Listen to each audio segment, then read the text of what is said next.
My head hurts a bit, but this is the third time that I'm filming this video. Let's go.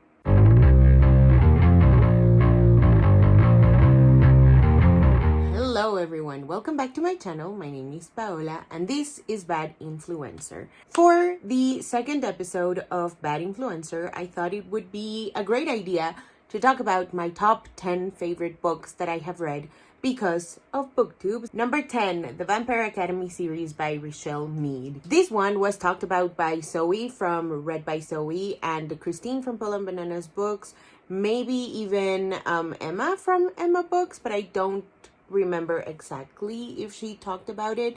Recommendations and wrap-ups were like the thing back when I first started watching booktube, and so they talked about Vampire Academy.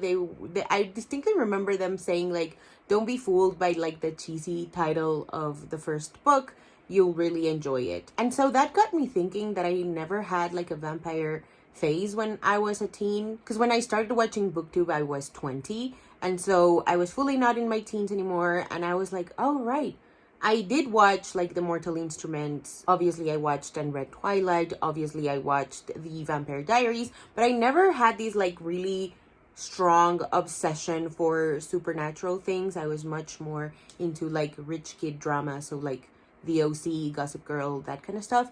And so I was like, okay, I'm gonna give these series a shot. And it is a series that is so thoroughly entertaining. Like I was never bored reading a book in this series, but it was a really hard series to marathon because at the time I had a lot of time to just sit and read through an entire completed series in like a month or two or whatever. Now I can't do that anymore. And it is a really hard series to marathon because Rose is a lot. And especially if I read it when I was like 20, 21 years old, I was definitely in my, I'm not a teenager, I'm not a kid high horse anymore. So I was like really criticizing the choices that Rose made, despite like, I really want to go back and reread them because I just know that I would find a new appreciation for Rose. Now I can relate a lot more, or I can see things with a lot more perspective,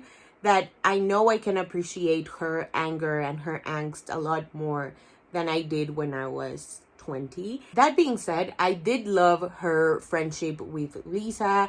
I love Christian. Oh my god, I love him so much. He's like my favorite misunderstood bad boy outside of like Ryan Atwood. I would say that Christian is like my favorite supernatural bad boy with a cause. I just love him so much. I always also found it really interesting that nobody talked about the weird age gap thing with Dimitri and Rose, because like it made sense at the time because not a lot of people were talking about grooming and inappropriate teacher and student relationships at the time. But now that it's become so popular to call out any and every single book under the sun, regardless of the portrayal that the relationship falls under, whether it's to call it out, whether it is to like, I don't know, show a quote-unquote realistic portrayal of a teacher-student grooming relationship, this one never comes up for some reason, and I find that extremely weird. Like, I distinctly remember being really, really grossed out in, I think it's book 3, where Rose and Dimitri sleep together, and it is because she's like, oh, I'm finally 18. And he's like 24, he's also his teacher. She is freshly 18, like it is her birthday in that scene. Ooh. I don't know. I find it really interesting that people just don't talk about that in the slightest. But yeah, anyway, those are my thoughts on the Vampire Academy series. Number 9, Morgan Madson's books. These ones I read because of Maureen over at Maureen TV. She had a readathon every May called Month of Madson, and the point was to read the entirety of Morgan Madson's bibliography at the time. And so she had 4 books out. They were The Unexpected Everything, Since You've Been Gone, Second Chance Summer, and Amy and Roger's Epic Detour. I read them in order of publication, and they were so fun. I loved that they like took me back to having a summer vacation and like something to do with a summer vacation, which is something that I didn't have in college. all that I wanted to do in the summers was to read, and that was it. But I didn't like get to go on a road trip with the boy that I liked, or get to go on like a scavenger hunt bucket list thing like in Since You've Been Gone. I'll say that they vary in tone. Second Chance Summer, this is the only Morgan Madson book that I own physically because it is my favorite one, but that one is the most hard-hitting. It's about Taylor, whose family has, I think, like a lake house at the Poconos, and so she and her family go to this lake house for the final summer that they're gonna have with their dad, who is terminally ill with cancer. And there's a lot going on as well. As you can see, it is a pretty chunky book, but I love that book so much. I am overdue for a reread.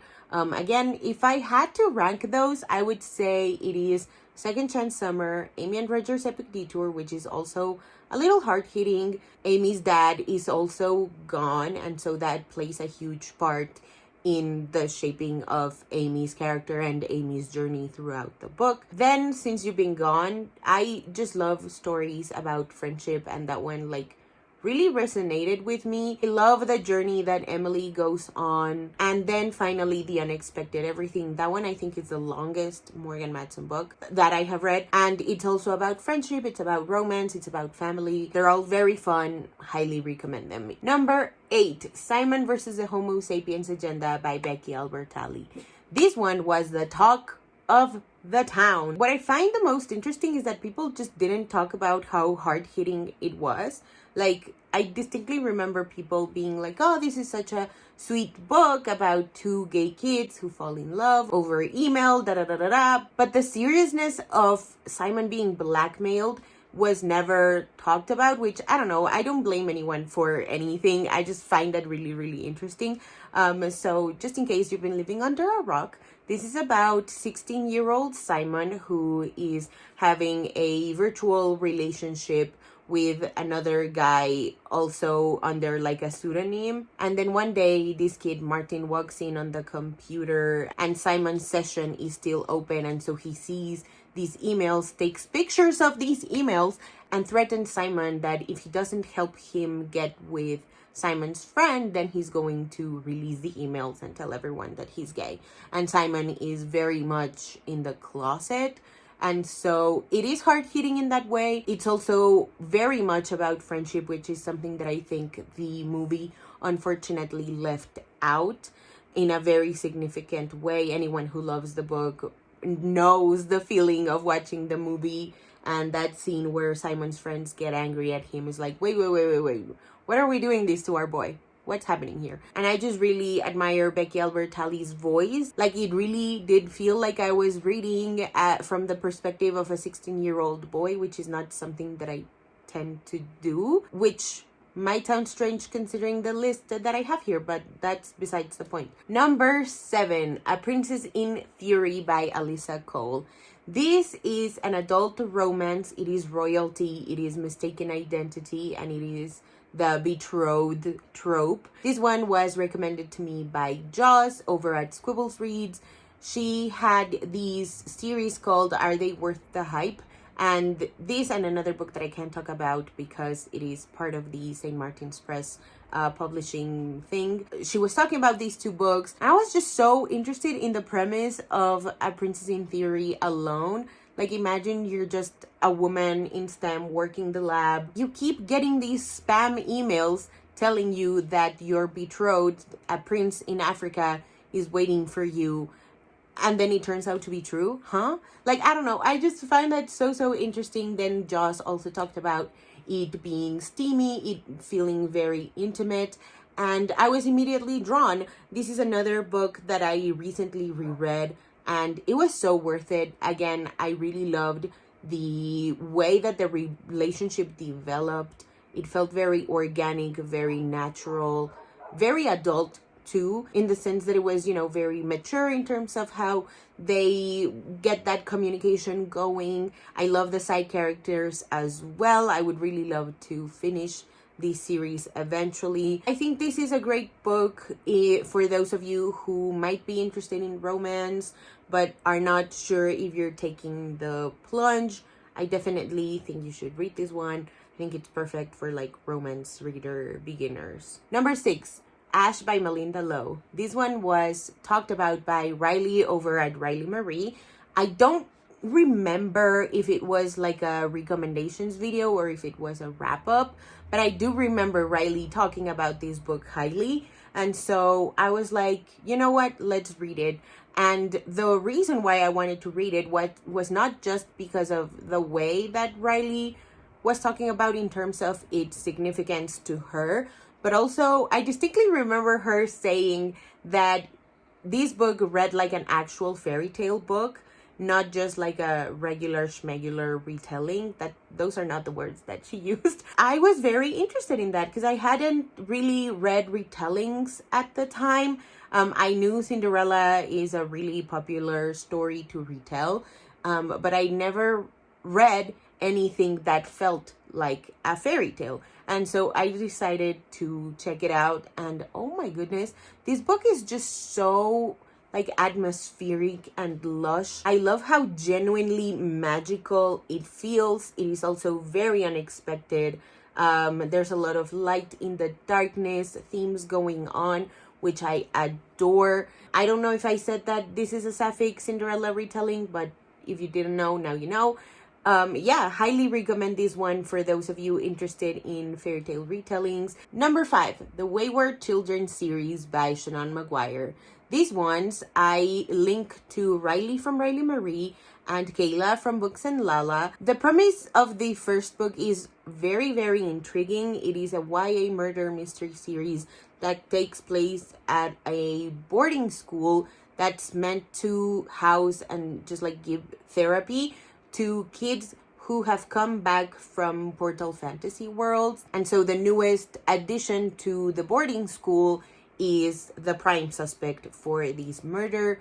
I have only unfortunately read the first 2 books. The second one is called Down Among the Sticks and Bones, and it is like a Dracula and Frankenstein reimagining of sorts. That's also about gender roles. That also talks about the parental pressure that kids have. I find this series fascinating. I really need to read the rest of the series. I think there's like 12 books now, which is wild to me, but I really do want to get back on this ship because again, they're just so magical and so unique. Number 4, the Percy Jackson series by Ryeran. I distinctly remember, obviously everybody was talking about this, but the 2 people that made me want to read this book were Whitney from Witty Novels and Sarah from Sarah Without an H, because they were comparing like the writing style and the characters and the character dynamics to another very popular children's series about a wizard kid. And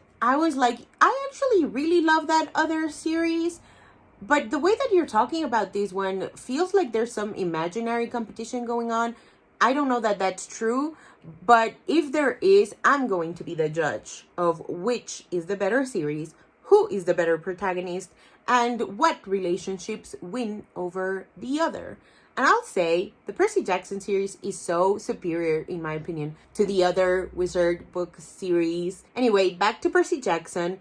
Percy is my child. I just love how kind and funny and clever and rude he sometimes is. I just love that he's so new to this world. Oh yeah, by the way, again, if you've been living under a rock, the Percy Jackson series is about this kid, Percy Jackson, who has been kicked out of so many schools, and then one day he finds out that he is part human, part Greek god, and so shenanigans ensue from that. And so he's very new to the Greek world, and for that reason he's sometimes very disrespectful to the gods, which I thought was so interesting and so like refreshing to read, specifically his interactions with Ares.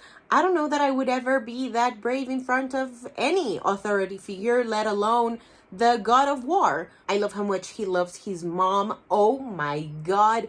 I love his relationship with his dad, his brother, Annabeth, and the rest of the campers. I think it's just so fun. It's such a well thought out world, and it feels like really high stakes, and then you remember that these kids are like 12 years old. Oh, also, I know this is a really unpopular opinion, but I love the Logan Lerman movie, the first one. The second one is, I don't know what that is. But the first one, I watched it with a friend before I read the books, and I find it so entertaining. I'm not super precious about adaptations. I genuinely love it. I find it really entertaining. I find that everybody just like fit into the kind of mold that they made from the book to the movie. Number 3, Paperweight by Meg Haston. This one I read because of Emma from Emma Books. She was doing a recommendations video about books that feature mental illness, and so this book was a part of it. So this book is about Stevie. She is 17 years old. She has an eating disorder, and she's at an eating disorder recovery facility very much against her will. And so this book is about her relationship with her now dead brother, her relationship with her dad and her mommy issues, and obviously her eating disorder. This book is so raw and vulnerable. It is so unflinchingly real. Like, you will find no glorification, no glamorization, no romanticization, nothingization of an eating disorder. This book talks about the ugliest parts of an eating disorder in a way that I have never seen talked about in a book, in a movie, in a show. Highly, highly recommend this book. Number 2, The Catcher in the Rye by J.D. Salinger. So, this one I had already read before I stumbled upon BookTube. I think it was like 2013 when I first read it. And it was not because it was an assigned reading for me. It was assigned reading for my cousin. And she was like, can you please help me with this book? And I was like, okay, let's read it. I didn't really think nothing of it. I was just reading it because she asked me to. But then when I started watching BookTube, this one was in a lot of people's worst books they've ever read list. And I was like, I don't remember hating it that much. Let me reread it. And I love this book so much. It's so good.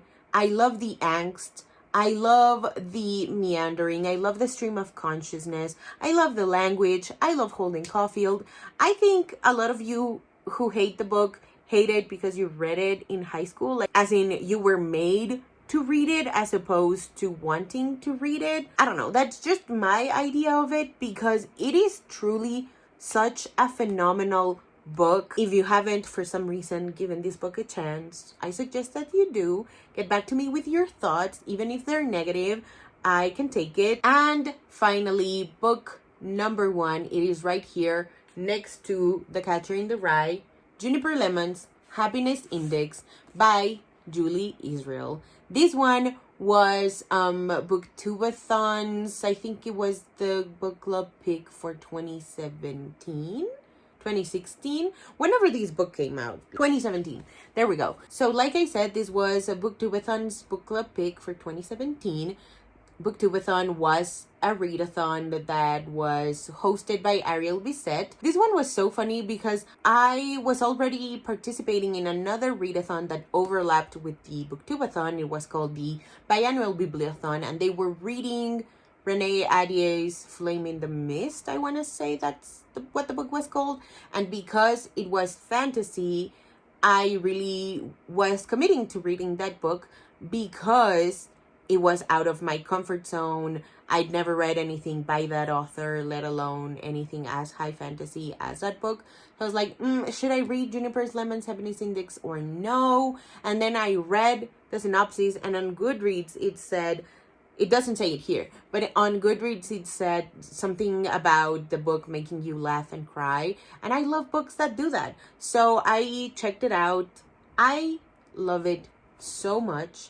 This is about Juniper, whose sister just passed away really suddenly and tragically. And so she's keeping tabs on her happiness levels on index cards. And one day she loses one, a very important one. And so she goes dumpster diving at the school to find it. And along the way, she finds other notes that people have, thrown in the garbage. And that's, how the story takes off. I love this so much. It's about friendship, it's about romance, it's about sisterhood, grief, obviously, family. It's about how hard it is to just, grapple with such a significant loss, both from Juniper's understanding because she lost her sister and from her parents' standing who lost a daughter. I highly recommend this book if you're interested in books about reading very, very imperfect main characters. Again, keep in mind, this is YA. Don't expect any sort of level of maturity because, I don't know that the conversation about YA protagonist reading like YA protagonist is going on anymore. But just in case it is, you guys, I think she's 16 years old. Please cut her some slack. Alrighty, so that is it for today's video. Thank you guys so much for watching. If you haven't already and you'd like to, go ahead and hit subscribe, and I'll see you in the next one. Bye!